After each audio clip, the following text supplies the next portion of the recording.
Hi, and welcome to our webcast for February 15, 2019. My name is Christian Lebré, and this is Amy Osborne, the director of Toujours Vivant, Not Dead Yet. Hello. And just over there, okay, here, over here. Somewhere on the bottom of your screen. This is Taylor Ayotte, our policy analysis and outreach coordinator. Toujours Vivant, Not Dead Yet is a non-religious organization by and for people with disabilities and our allies. Our goal is to inform, unify, and give voice to disability rights opposition to assisted suicide and euthanasia, euthanasia and other ending of life practices that discriminates against people with disabilities. Today's topics, we have four. Thousands and thousands. Yes, but small ones.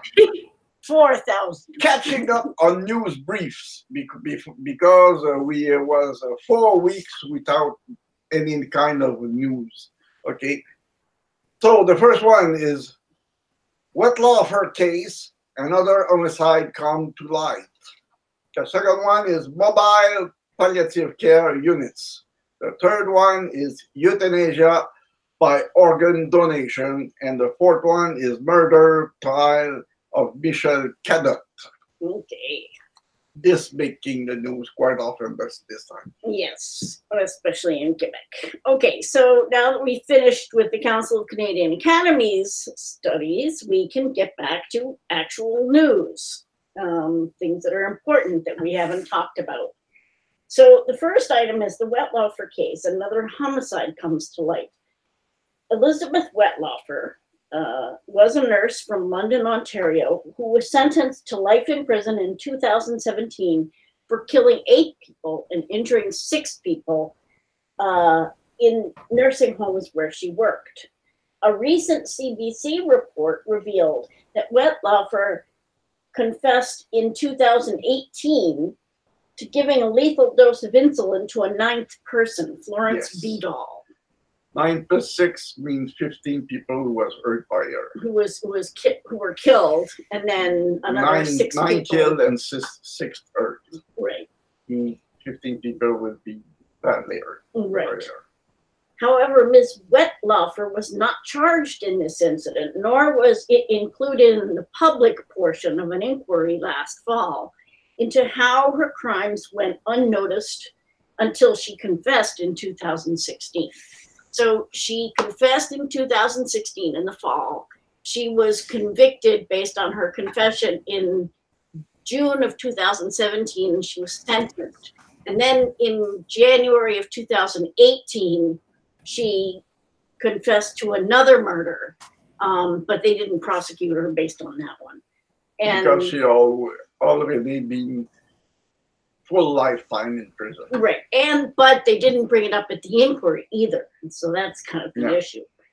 Ontario Provincial Police Sergeant Carol Dion told CBC News, quote, "There was no point," unquote, "in laying an additional charge." Quote, "Given that Wettlaufer is already serving a life sentence for her many other crimes against patients, we consulted with the Attorney General and it was determined that it was not in the public interest," which kind of makes sense. It's expensive to prosecute a crime and she's already in jail for it. But hopefully no one else will get lost in the shuffle as the public commission drafts their recommendation and makes their final report due in July of 2019. That's what is dangerous. Right. They may just forget or say that's just a single case that we didn't look at it. Right. But you know, mistreatment or abuse of handicapped people and elderly people are common in all newspapers all around the world and mostly in North America. Right, and you can't take the attitude like, oh, well, one more, what difference does that make? It's not okay. But it may happen like that. Yeah, that's our concern. Yeah. So we hope that whatever recommendations this commission comes out with, that it takes this other case under advisement as well. Okay. Our next item is mobile palliative care units. Paramedics in some parts of Saskatchewan, Manitoba, Newfoundland, British Columbia, New Brunswick, and Ontario will soon be offering palliative care services. The Canadian Partnership Against Cancer and the Canadian Foundation for Healthcare Improvement will spend $5.5 million on the new project, which will train 5,000 paramedics to administer pain medications based on programs already running in Nova Scotia, Prince Edward Island, and Alberta.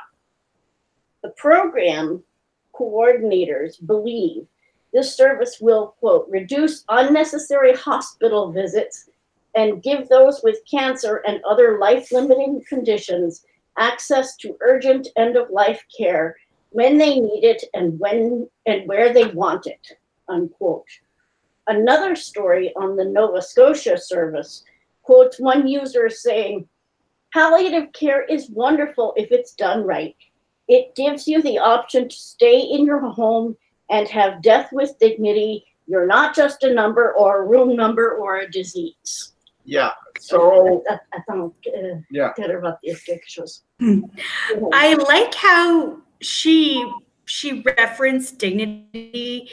I think she was trying to get at palliative care offering true dignity, but I hope nobody who likes the euphemism jumps on her statement and gets any wild ideas. Right, and it also does sort of show the confusion that people have between palliative care and euthanasia. Yeah.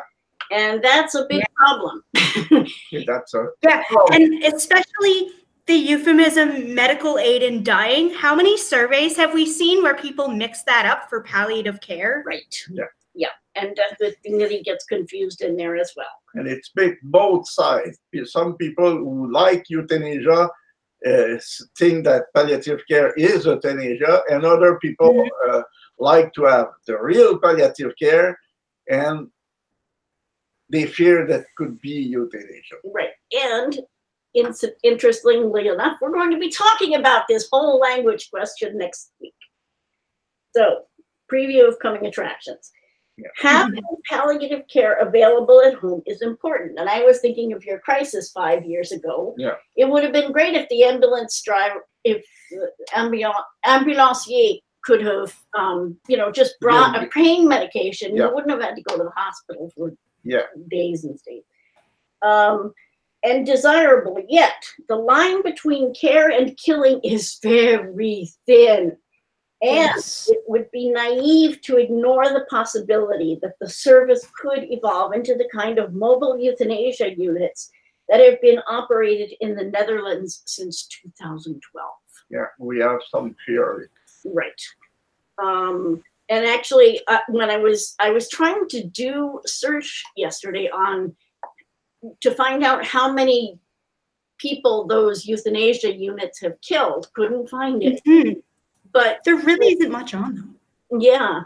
But what was interesting is the confusion between palliative care units and mobile euthanasia units that the search engine gave me, and the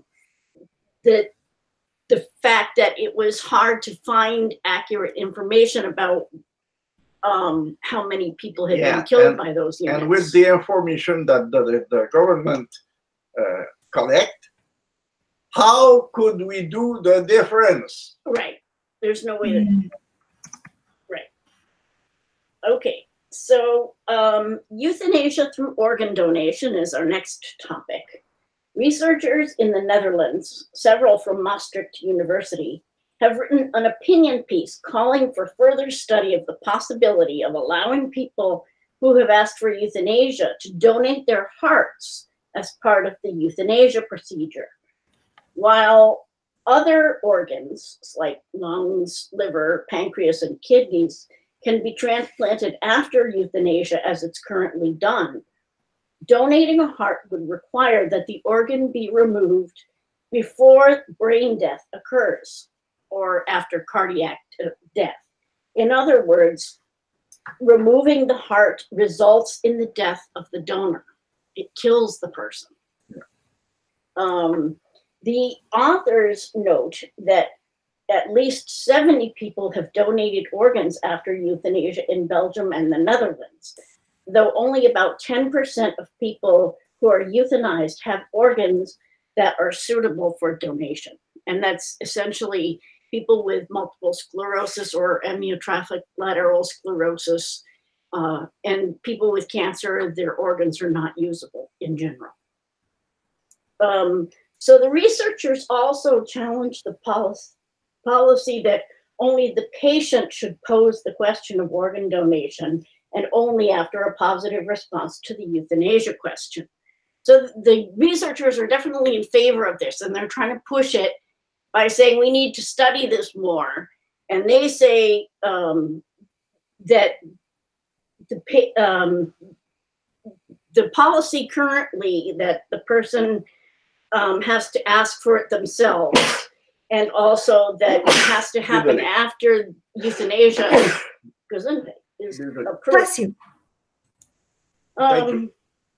And they say it is our belief that a physician should always inform a patient who is medically suitable about the possibility of organ donation, even if this could disrupt the trust relationship, as many patients may choose not to ask about donation because they assume it's not possible in this context. Yeah. Of course, we know that this is especially an issue for disabled and chronically ill people, but I can also see someone who is young and fit and healthy by society's standards being made uncomfortable by this proposal. Who are you to suggest that I'm dying? Right. I understand the merits of an opt-out organ donation system, one where you're automatically signed up and you have to tell the government, no, I don't want to donate, but this is the wrong way to go about it. Right, exactly. Also, the authors described 4 objections to organ donation euthanasia, or ODE, as questions for further study. The first objection is living donation goes against the dead donor rule, which states that vital organs should be taken from persons who are already dead. This rule is a safeguard against abusive exploitation. The authors argue the spirit of that rule is not violated when a person requests and is deemed eligible for euthanasia. That's what they say. There's this whole thing about pressure and external pressure and what that is, and blah, blah, blah. Okay, second, the authors challenged the idea that living donation and euthanasia are harmful in the sense that they violate doctors' Hippocratic oath to first do no harm. The researchers assume that euthanasia being acceptable, which that's what they're assuming, that there is no difference between organ donation after death and euthanasia by organ donation. So they're bringing up a problem, but they're saying, well, we don't think that's really a problem, and this other part, that isn't a problem either. Yeah, but we need to research it some more. Yeah, if the first one is not a problem, the second one is not. Right. But if the first one is a problem, right. Oops. Right, because we know that doctors' roles are to provide pain relief to people, not killing people, and giving people control over their lives, and not killing them. So that's control over life and control over death are 2 very different things. Right, exactly. Thirdly, the researchers point to the possibility that people could be pressured to undergo euthanasia in order to donate their organs, whereas the public may believe euthanasia is only granted to make organ donation possible. There have been urban legends about people being kidnapped and having their kidneys removed. Don't know how often that happens, but certainly there's some indication that when prisoners are killed, that there may be some coercion for them to donate their organs, that kind of thing. When you're talking about euthanasia and any suggestion that's made in that context, it's not just a suggestion. And there's too much pressure, there's too much external pressure. Those things aren't counted. It's not completely objective or unpolluted. Right. Because the euthanasia question is there. Right, exactly. And finally, the authors worry that negative publicity about this issue we just talked about might incite fear that people are being euthanized for their organs, which could, in turn, cause distrust of the organ transplant system and scare away potential organ donors. That's a risk. It's a risk, That's a fact. and it's worth looking into. So, go ahead. Can we say a little more about the difference between number 3 and number 4? I feel like written out, they're not as clear. Yeah, I think number 3, the issue is actually that people could be euthanized for their organs. And that is especially an issue in jurisdictions where there are euthanasias that happen that are not consensual. Obviously, there are a lot of studies that show that there are people who do not request euthanasia who are euthanized. And the only way to avoid this problem would be to forbid organ harvesting from people who are euthanized. And since only a small percentage of people who are euthanized have suitable organs, it wouldn't make a heck of a lot of difference in the numbers of organs made available. So it might be a good safeguard to put in place. The fourth issue is the question of public perception and whether public perception about the whole issue might scare people off from donating organs. So.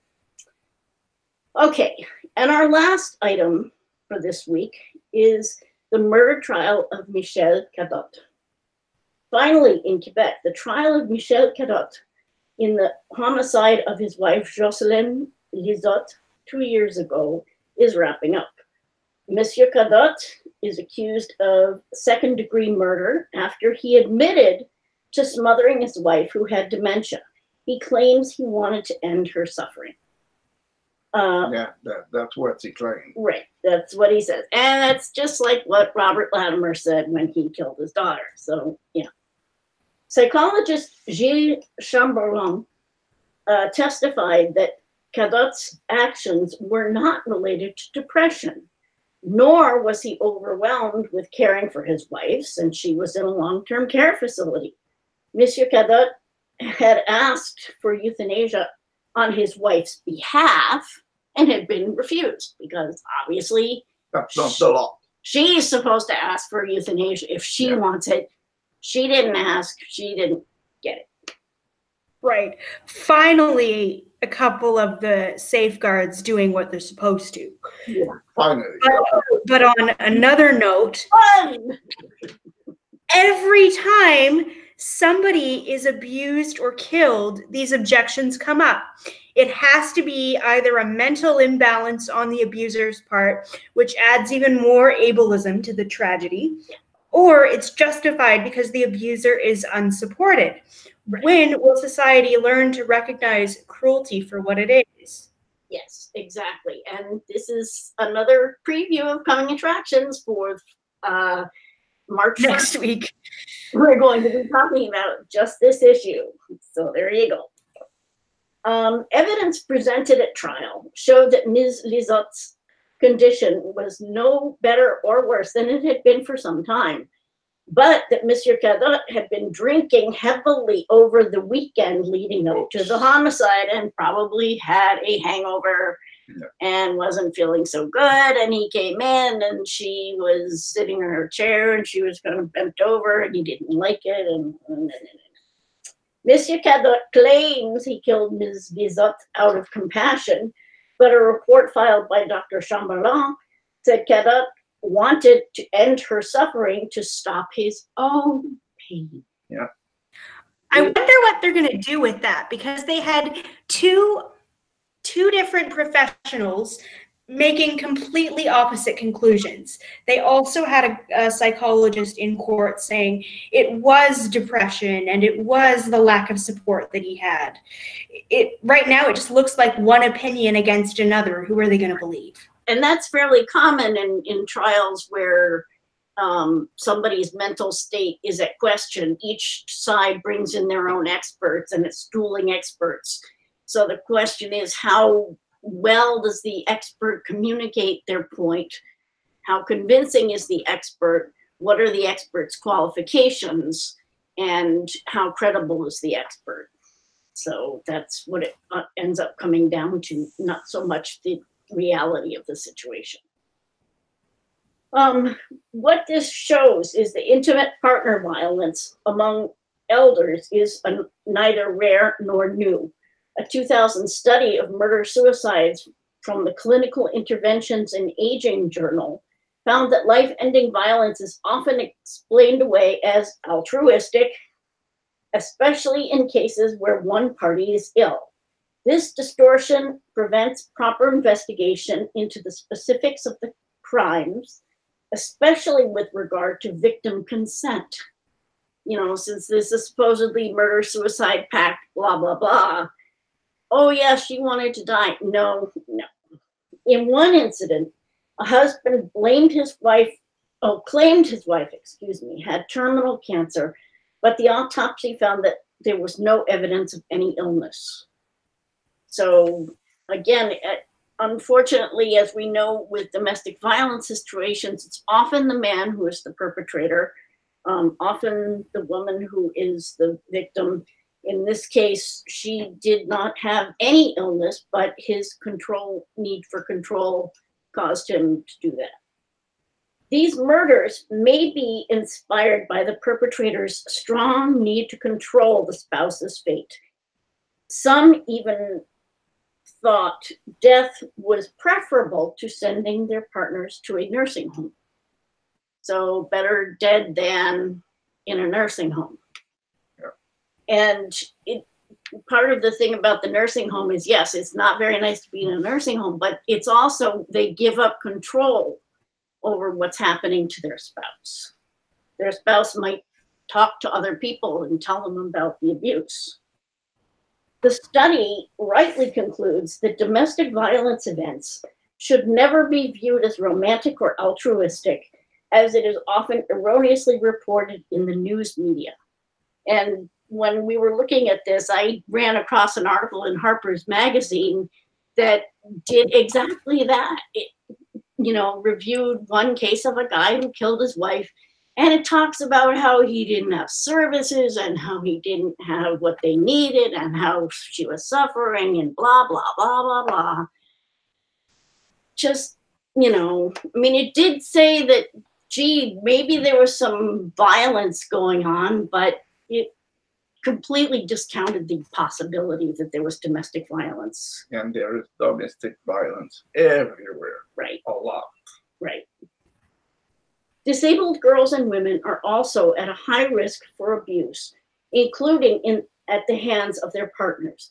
In a 2017 submission to the United Nations, Women Enabled International explained that women with disabilities worldwide experience domestic violence, including physical, sexual, emotional, psychological, and financial abuse at twice the rate of other women.